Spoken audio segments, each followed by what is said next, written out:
Well, we are live. So, welcome back to Angel Talk. I am your host, Savannah Sharp, suit stylist here at Angel Competition Bikinis. And I do have a special guest today. We have our remote suit stylist who is based out of Pittsburgh, Pennsylvania currently, and then potentially back in Dallas soon. Houston, Texas. Very close. Yes. And please introduce yourself. Hello, everybody. I'm Malayna Gray. I'm a suit stylist for Angel Competition Bikinis. I'm so excited. Yay. Okay.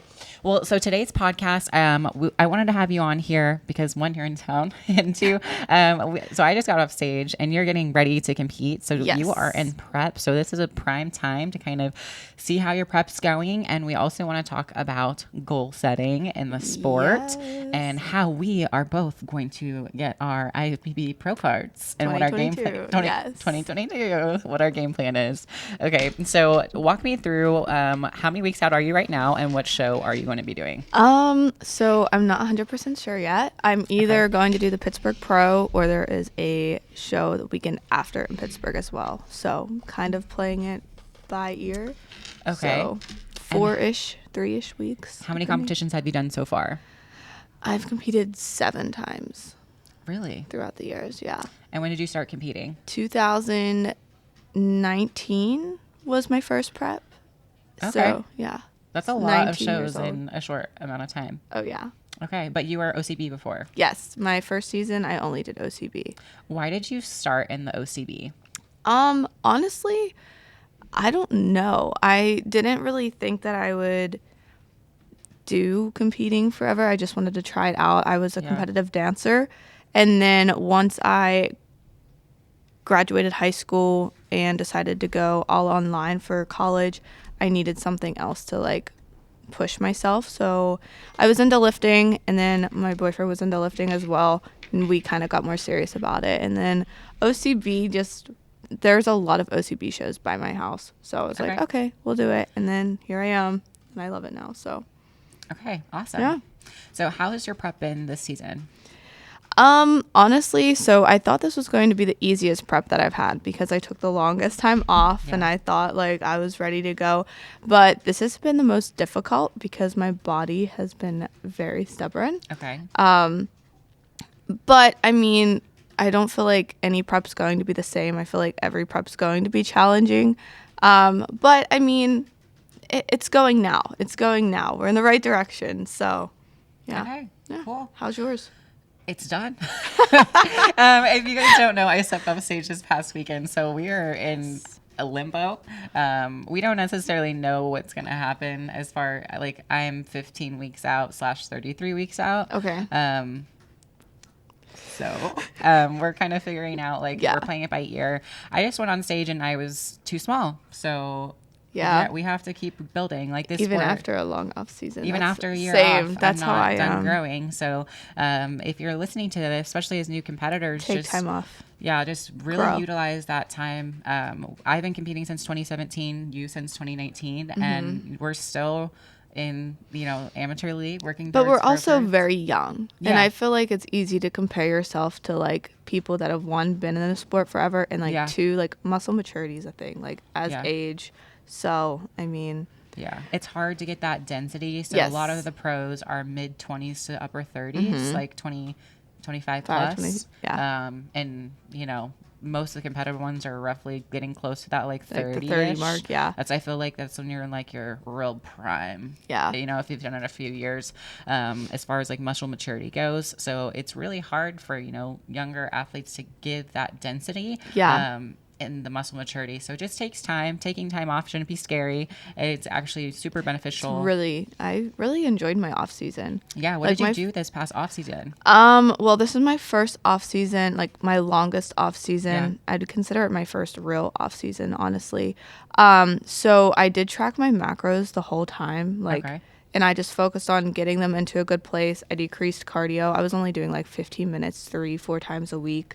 And I just focused on really like getting stronger and pushing myself. And I did also practice posing during my off season, which is something that I've never like really prioritized as much. But I mean, my feedback last season was just to come back bigger, like more muscular. So I focused on every area, but specifically like the bikini areas. But shoulders, I'm still glutes. so small, and now that I No. keep dropping weight, I'm like, oh Yeah. no. Prep is not necessarily the time to build. So that's why I Yes. pushed. Like, I was going to do Junior USA's May 14th in 4 weeks from Mm-hmm. now. And I was like dead set on it. But then I'm like, you know what? If your feedback is to grow, Grow. I You don't can't believe that's grow going in to be prep when you're possible eating in nothing. 4 weeks / dieting. So I can bring in tighter, but I can't bring in Bigger, fuller, bigger yeah. in 4 weeks. So that's why I'm taking some time. And, it's a long game, especially if you're someone out there that's wanting to work towards a pro card. For sure. It is a long journey, let me tell you. It is Yes. very hard to turn pro, and it takes a lot of time. A lot of work goes in behind the scenes. Of this journey. So we've been both on it for a few years now. Are you planning to step on the national stage this year? Yes, that's the game plan. Okay. I don't know when. Yeah. It just kind of depends. I'm playing it by ear. So the goal right now is to go to a regional show, get nationally qualified, but get that feedback and kind of see, like, I don't know if I'm going to do nationals in the summer or take some time off how you are. Yeah. I think my feedback's going to be to come back bigger, like more A lot of muscular, times but your feedback going into your show. yeah. And it just I is mean, what it is. it's just, I took over a year off, so I was ready to go, like mentally, like I was ready to prep. Yeah. But I mean, the sport, like you can always improve. So Yeah. I'm gonna bring something better than last year, and the goal is a pro card. Yes. But you also have to be realistic in a sense Yeah. too. I So, think the biggest thing too, when I've learned of this pro card journey, is that I took the timeline out of it. yes. In 2020, I was like, I'm going pro this year. It's going to happen. Same. This year it has to happen. And I was really devastated. I got last call ups and I thought I was done. Yeah, with the my sport. 2020 season, I did my first NPC show, and I was like, yeah, I'm going to go in. I'm going to win. Right. And then I'm going to go to nationals right after and win that. Yeah. And then I think I got third and open in my first NPC show, and I was like, what? I was like, oh my gosh. But these girls, like, they're not messing around. Yeah. And like, you can put, like, I work hard, and I know you work hard, but it's nothing is No. everybody in the sport works hard. Yeah, hard work isn't rewarded. Oh gosh, no. So it's really not. It is a combination of like how you show up that day. Yes. A little bit of luck and a lot of stage presence in your overall Yes. package, and tie that into muscle maturity, Everything, practice, genetics too, just play a role. confidence. There's so many things that are just going to go into that first place spot. So you might be the hardest worker in the room, but that doesn't always guarantee placement. Eventually, yes, but still, this is a subjective sport, which is Very. hard because you think the harder I work, the higher I should The place. higher I should place. Yeah, that's not. Which I think that's how dance is too, kind of. Yeah.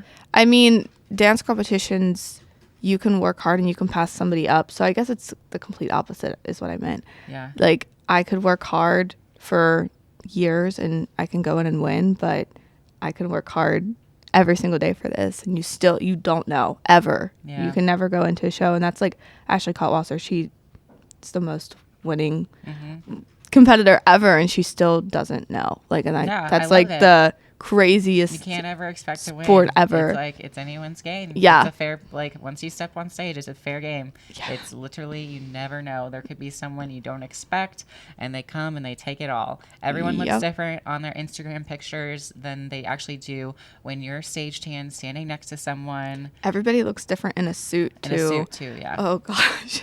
Yes. I look a lot different in a suit than I do in leggings. That was Yes. like something I learned the hard way Yeah.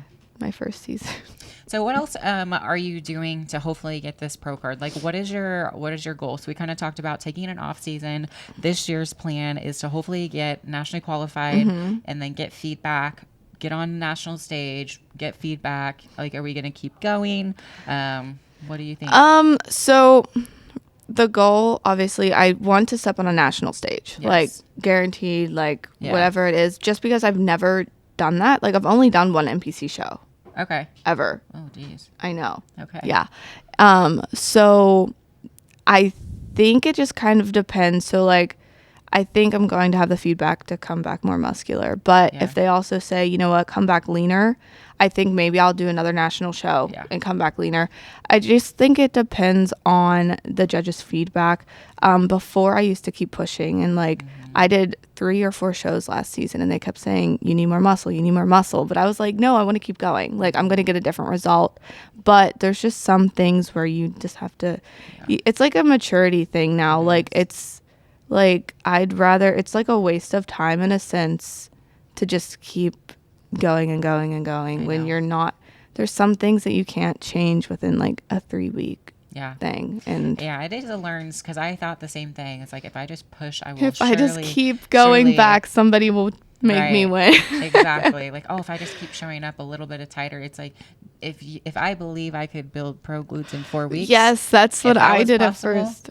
I would do that. You have to like switch the mindset though. Like long term. It's not very likely that you're going to go into your first season ever and just win everything. Dominate. Just come out. And that's what I thought. And like even like after my first show not winning, I was like, okay, well, I'll make the adjustments in 2 weeks and I'll win the next one and then the next one. And then I talked to my coach and I was like, you know what? Maybe we need to take some time off. Yeah. And it's hard. Dieting is not always the answer. No, it is especially not. If feedback is growth. Dieting does not equal growth. You can still put on muscle and do a lean gain. Yes. That's not what we're saying. We don't need a bulk. We don't want to get that confused here. We don't do bulking in bikini. We do lean gaining. So we're still, we're still on our diet plans and meal plans and tracking what we're eating and being mindful and still doing cardio. But it's just a little bit of a surplus. So rather than just being in a severe deficit, just increase food a little bit, have a better energy going in, a little bit more carbs, a little bit of fats. A person. You feel like a real person with emotions again, not the depleted, tired self. That's really the biggest thing too, is just like throughout the journey of like trying to get a pro card, it's hard, and just accepting the fact that every single time you go into a show, you might be your best, but your best might not get rewarded. And so I think that's really eye-opening to myself. It's like, we think some things while we're going through prep, and especially when you're in your gym. I live in a small town, so we don't have a ton of competitors where I'm from. So, Same. I mean, you go in and you look. I look pretty good compared to everybody else. I'm like, okay, I'm on point. And then when you get backstage, you go, oh. I am not on point. Okay. I got to work harder, which is fun. That's why, I personally love the, keep leveling up. Oh, absolutely. Just what else can I do? Let's get more. Let's do more. So, the journey for pro card is small tweaks, really. Yes. Focus on one feedback, whatever that feedback was, whatever you can do, deliver on it from this show to the next show, improve, see how it translates on stage. And the biggest thing too that I learned, if they don't give you feedback on it, you don't necessarily need to change it. Yeah. That's like suit color. I found my suit color. I'm not changing it. I love that suit so much. See, I'm still working you gotta find on your look. That. Yeah, I do. It took me a long time. I've tried every color. I did my first show. I did hologram dark blue. Okay. With sapphire and Angel Pro multi or something like that. It was good. It was a good, safe look. I did hologram emerald with emerald AB for my first. Yeah. The lucky suit. The lucky suit. Yeah, it was. Yep. When green was trending. Oh, yeah. Yes. It's so weird. It goes, the colors go out of phases. And then I did red for my second show because I wanted to do red. And it was bad. It was a bad time. My tan was red. I was red lips. Yeah. Oh. It was a red suit with a red tan, red lips, and a red backdrop. Of red. It was not a good look. It was not. Then we went green. Then we went emerald with emerald, and it was super flat, and I didn't have any sparkle. And I liked the look, but I was like, I need a little sparkle. I need a little something, yeah. Yeah. I did hologram electric blue my last season. Okay. And I loved it. Mm-hmm. And then I love hologram electric purple too. Well, okay, so while we're on suit colors, tell you are a suit stylist now. Mm-hmm. So how have you liked this role, or what is your favorite part about being a suit stylist? Okay, so my favorite part is kind of the whole process. So like you talk to a client, like somebody sets up a call with you or in person, and then you get to see like the whole thing come together. So you create the suit, they're excited, everything, and then when they get the suit, it's like the most rewarding feeling. It's like almost the same thing as like going on stage and knowing you nailed it. Like that like sense of like just being rewarded. It's really cool just to see like how excited they are, and like they send you videos of them and stuff like that. But I think the hardest part of the job is like I thought it was going to make it easier to find my look. Oh, girl. And it makes it like I still like even being here and seeing the suits like right in front of me, I'm like, it is hard. It is so hard. The burden of being a suit stylist, trying to find the perfect suit for yourself, is so hard. It took me months and months to figure out what color it is so hard because people come to us, like girls will come to us and they kind of have an idea of what they want. Yeah.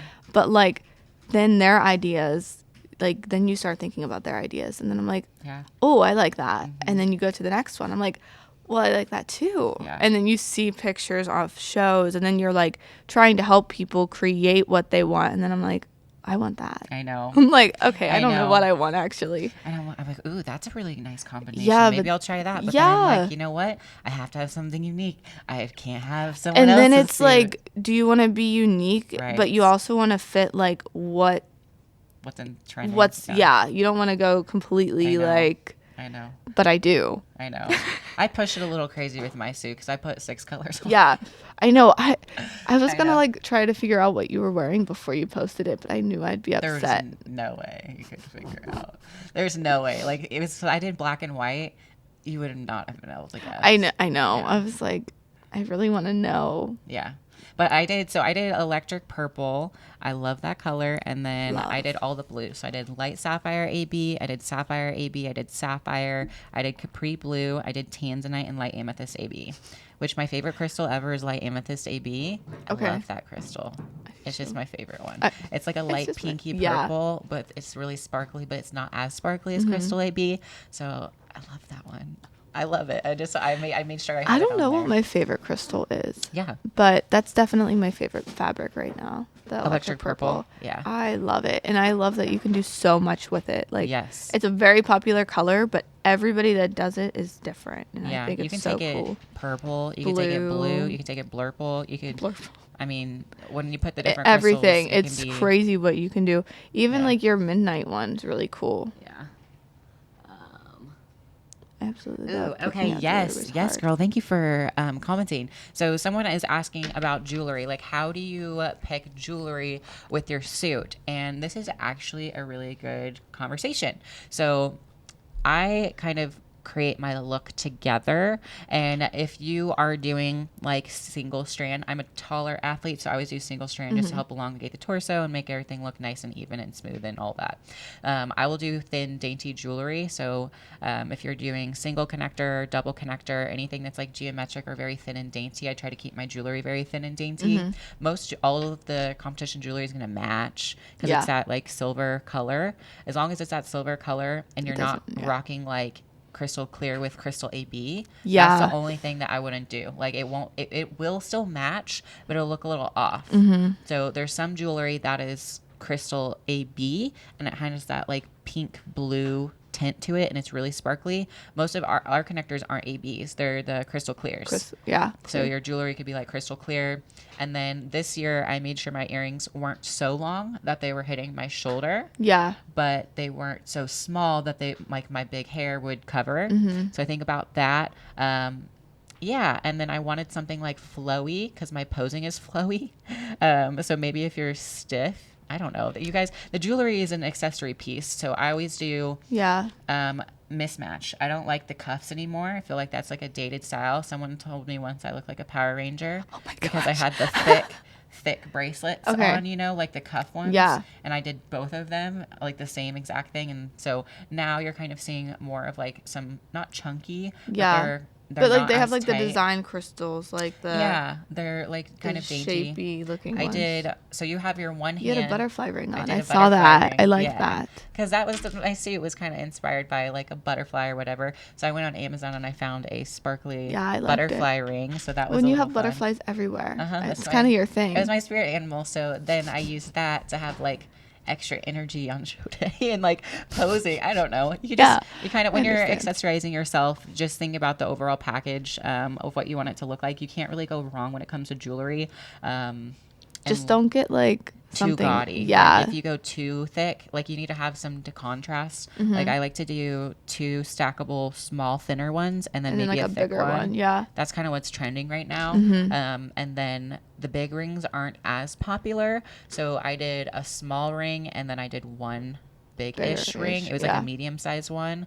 And then when I have my transition pose, I had to make sure my small ring was on my hand that goes onto my quad in my transition pose. So then the ring wasn't a distraction away from my silhouette. Okay. So that is what I was really thinking into it. I would say so, yeah. I was really overthinking it because you like transition and my hand's going to go down, but I don't want them to see like the ring. This is not a ring show. This is a glute show. Glute show, yeah. I just wanted a thin little ring on on my hands. But that's what I did. Yeah, I didn't think that much into it. Oh, it's a look, girl. It's all into it. And then you have to figure out, okay, well, if I do a thick bracelet and then a thin, which hand is going to be on your hip? And it's anytime it's like a thicker bracelet or a thicker sparkle or a thicker connector, there's more sparkle, so it's going to draw the eyes there. So like if you don't have super big glutes or something like that, maybe you put the small bracelet. That's what I did. Yeah. Small bracelet on the wrist that's close to the glute. So then it looks bigger, I guess. Okay. It's not going to do anything really. Yeah. But if you have too big of a bracelet, then picture. Maybe it takes attention away from your glutes. Maybe. I don't know. That's what I was thinking. Yeah. So I don't know. I feel like jewelry and like the same with like crystallized heels versus not. I feel like it's all kind of what you like. Like, I don't think a judge would ever dock points if you had crystal heels versus not crystal heels. But I feel like it is your whole package. Like, it all needs to... Did you see my suit? I did fully blinged out heels. Oh, I have fully blinged out heels. Yeah. But it's like your whole presentation, like and it's like what separates you from 1 and 2, I think. Like when people are close, it does come down to your whole package. Yeah. So like you want your jewelry to be perfect. You want your heels to be perfect, your hair, like everything. Yeah. And like the little thoughts about what ring and heels, everything. That was a different thing too, because it does like pro card comes down to the details, and so it's like about nailing the details even when I'm on the regional stage and then taking that same look to nationals. Yes. So if you are trying to get a pro card, like that's what I'm doing. I was testing my look of like what I want to take to the national stage, and so I originally thought I was really against fully crystallized heels. So was I. Really against it. And the more and more I thought about it, and the more that I talked with judges and just like was at seminars and stuff like that, I was just hearing that they just don't even care about the shoes. Like they don't even have time to look at it. I'm like, well, if they don't care, then I'm doing bling. Right? Like, yeah. If they don't care, I'm doing the bling. Like let me have some sparkle moments. Yeah. Like I want a Cinderella moment. So yeah, and I feel like it looks so good with the angel bikinis. You know, like you're so glammed, and then like the clear ones. Like I want sparkle. Like that's just who I am. I want a lot of sparkle. And you want to be like who you are on stage. So right. I was like, crystals. Exactly too. Like I really felt like I was myself. I thought about switching my part. Oh my gosh, you. I felt so good about my posing, but your posing I was gonna switch my hair part to the middle. Just for the show? Just for the show, for balance and symmetry. Okay. I was going to do that, but I was doing my hair, and I'm like, I put my hair parted in the middle.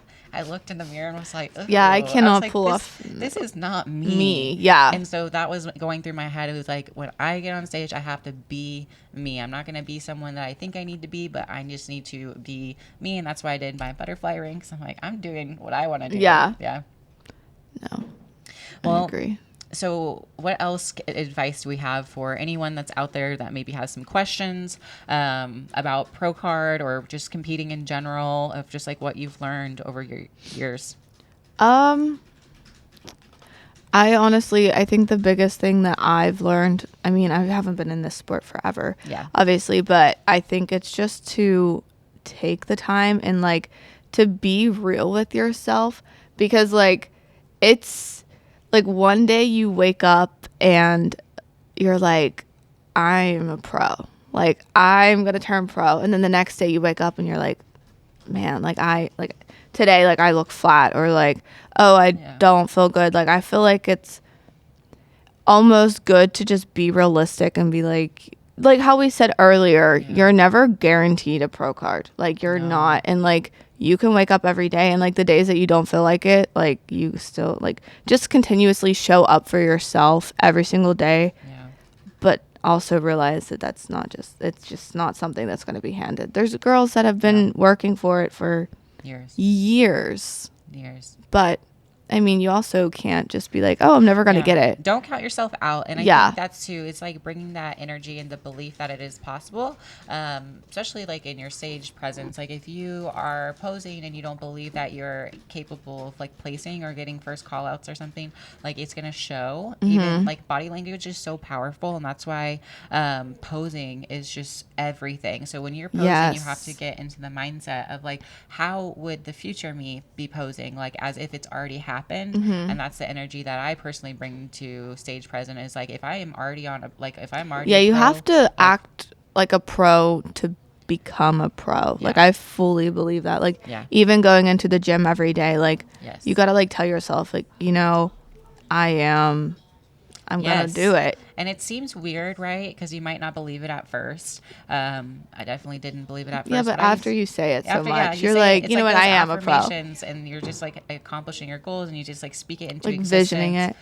Yeah, like your phone screen, it's like the IFBB Pro. Like that's mine too. Like before we even like saw it, like you have to visualize it. Like mindset is such.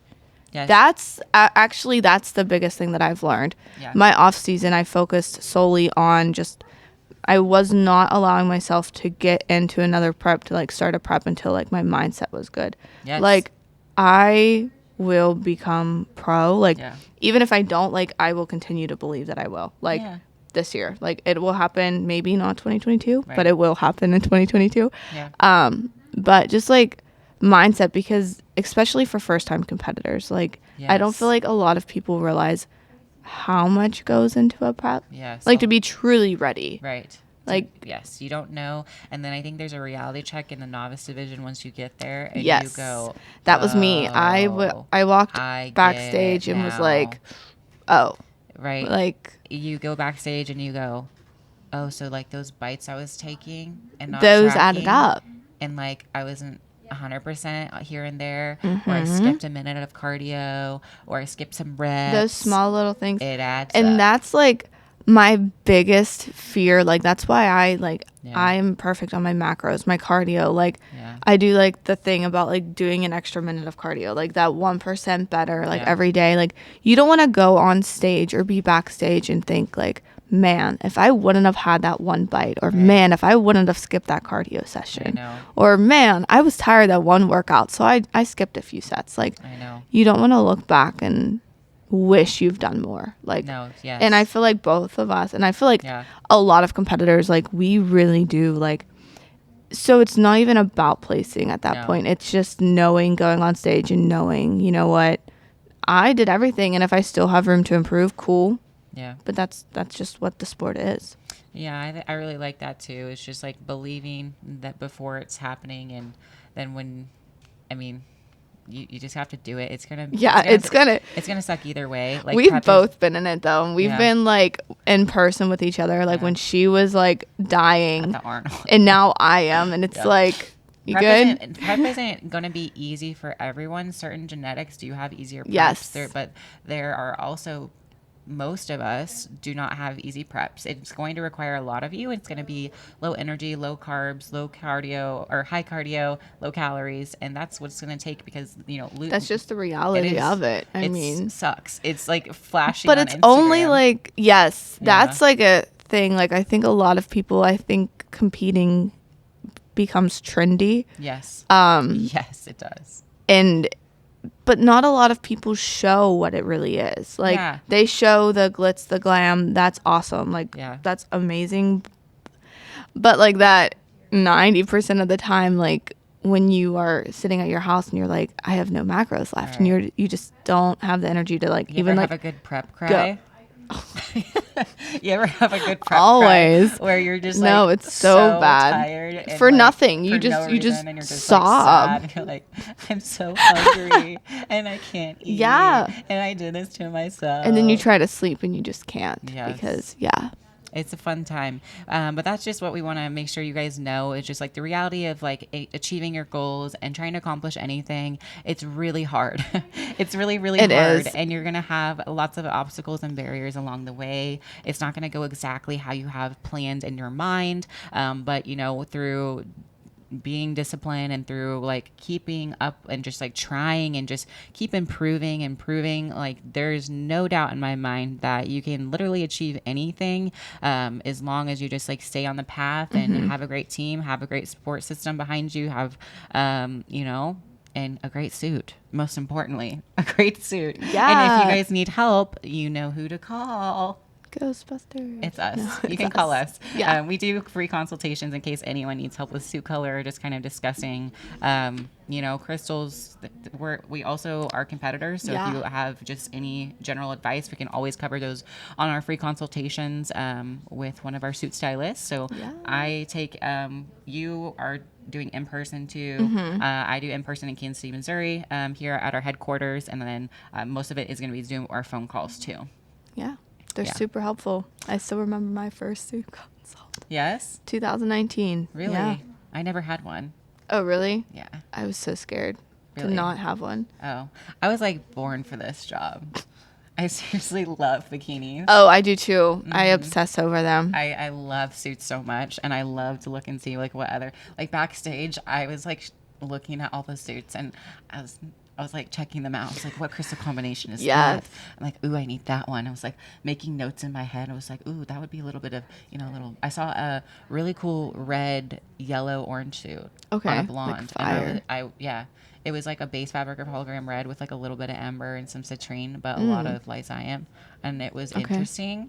It was kind of cool. I liked it. That was the only one that I noticed that was kind of different. I saw a lot of cool suits, a lot of blue. A lot of blue suits. A lot of blues. Yeah. Like bluey purples. Awesome. Well, I think we're getting kind of close to the end. So if anyone has any last minute questions on the live, if you guys want to start asking some questions, otherwise we are going to get ready to sign off pretty soon. How much cardio? Okay, we'll talk about cardio and better than carbs. Okay, so for like cardio wise, it's gonna be progressive most of the time. That's and it's dependent. Like, it depends on how lean you need to get. It depends on your coach, how much cardio. It can vary from 0 to 100. I don't know, probably like 2 hours ish. At the like higher end, which is kind of aggressive. Anything higher than 2 hours is gonna be very aggressive. Very, very aggressive. And just be careful. It shouldn't be permanent, you know. That's a lot of cardio to do. So we kind of do 10% increases. So like if in my off season, I was doing like 4 times a week of like 15 minutes. Okay. And then if we start prepping, we do like a 10% increase. So whatever that is, whether you do add another session or add extra minutes. Right. So if you want to keep, so whatever 15, so that would be like 2 minutes. Like, so then I'd go from 15 to 17 minutes that week and then just do a little like progressive as you get closer to show, unless you're behind. So if you're on track for like a half pound to a pound and a half, if that's where your goal is to get, then it's like, okay, we need to add a little bit more cardio. A lot of times we don't change macros and cardio. It'll be either or. It's like we're either dropping food or we're increasing cardio. We don't necessarily do both unless it's time to get super aggressive. Yeah. I mean, right now I'm at super high cardio. But I also think it depends on your activity level, like outside of like the gym and stuff. So, I mean, you work at a desk, I work at a desk, I'm all in line for school. So I don't get a lot of movement in, and I try to like force myself to, but I mean, and my body is very stubborn, so my cardio I have to force my steps too. So I always try to hit 10,000 if I'm in prep, if I can. Yeah, that's how I am. But as it's like a base, and then I don't know. I usually get like 2,000 steps if I don't work out, which is really low. It's really low. I literally sit at a desk all day long. Yeah, it's hard. Yeah. And that's, I don't know. It's just difficult. It is. Okay, so next question. So are fat macros better than carb macros if I had to choose? I don't think they're necessarily better. Really a choice. Yeah, I don't either, especially in prep, because you like certain bodies respond differently to different macros. So I'm someone that responds very well to low carb, low fat. And then anytime I do fat, like I didn't do a ton of fat peaking. So we did more of like a carb protein. Increase. That's what I do. Carb increase. And then anytime I add fat, it like really slows my progress down. So I have to be very mindful. Like that's just how my body is. So some people respond better to fat. Like I had some teammates who peaked with like 10 tablespoons of nut butter. I saw somebody on Instagram and I was like, holy cow. Jealous, but everybody is different. So I don't think you have a better macro. I don't think I think it's very individualized, like how your body responds to these. And you also have to realize in prep you don't really get to like be like, you know what, I want more carbs today, or I want more fat. Like it's gonna be low and it's going to suck. But I do think there's like as far as fats go, like you do need some fats because your hormones will get all screwed up. But you don't really have that big of an option. Like I know my carbs and fats are very low right now, but it's only for a short period of time, so it's only temporary. So / a couple weeks / a few months. But it's the fine. Rest of your life if you decide to get prep forever. But I don't think either, like they both have like their place. They're both important and not important, and like for different reasons. And they will always go up and down. Yes. So just push through whatever week and macro you're on, and then eventually it'll go up, and it'll eventually go down again. So it's always temporary. It's always changing too. We got to keep pushing. I think this is a great ending point for today's podcast. So we will be posting this on to iTunes and Spotify later this week. Thank you guys all so much for tuning in and all of your questions. I'm really excited to see you get back on stage. I'm excited to see you get back on stage later. 15/33 weeks out. That'll come so fast though. Oh yeah, I know. I'm ready. I'm super excited. All right, guys. I hope you have a great rest of your day whenever you are listening to this. Thanks for tuning in to Angel Talk. Bye. Bye.